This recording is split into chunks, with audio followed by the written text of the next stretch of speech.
5 states left: Alaska, Montana, Idaho, Maine, North Dakota.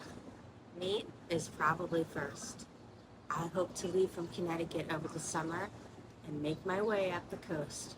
All those beautiful coastal towns between Connecticut and Acadia National Park, Montana, and Idaho are calling me together on the same trip. I just can't decide whether to go in the summer when the ranches and horses are in full bloom and running, or in the winter for skiing. I suspect the right opportunity will present itself. In North Dakota, I'm genuinely curious about. If South Dakota driving through the Badlands was that extraordinary, I can only imagine what I'm going to get to see on the other side of the border. And Alaska. Alaska's on my bucket list. It's the one I'm building towards, and I'm going to photograph every single one of them for Turquoise Solstice collection. That's what's different this time. Every road trip I've ever taken, I was going for the experience. Now I'm going for the experience and the art. Landscape photography has always been a deep passion of mine. Now it's a business. Now the open road has a purpose it never had before. The name Turquoise Solstice carries a meaning that's so deeply personal to me. The story is its own chapter and its own day, but the company is real, and so is going to all 50 states. Good morning, day 27 of Turquoise Rising. I've been to 45 states. I drove from Chicago to Summit County, Colorado multiple times with a friend who had a Jeep with a bikini top, no hardtop. We took a different route every single time, going both ways. That's how I saw Mount Rushmore.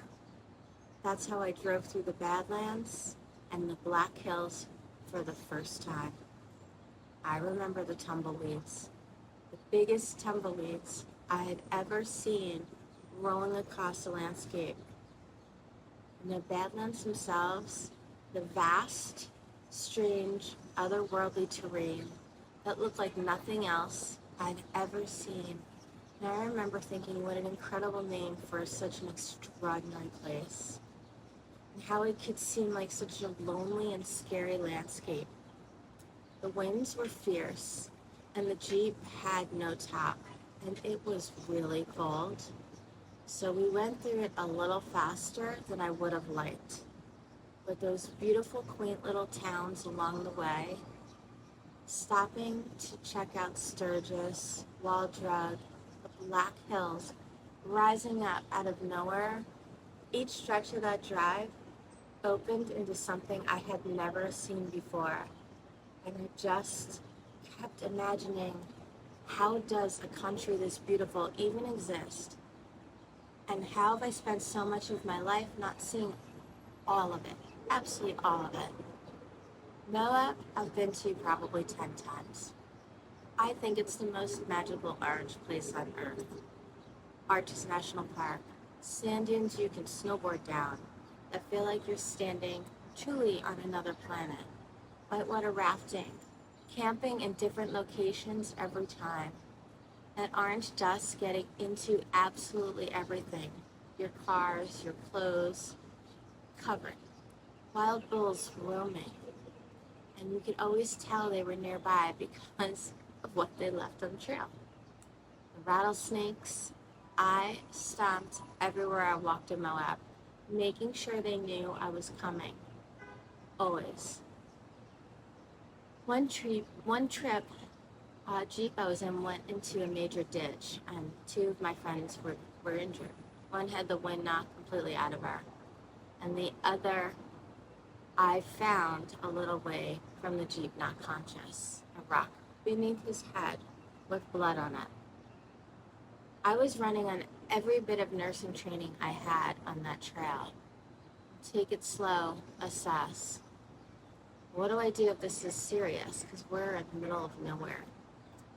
and I kept moving between the two, making sure they were both okay. Fortunately, they turned out to be fine, and we watched the one who hit his head very closely all night. Gypsy's soul went quiet for a while.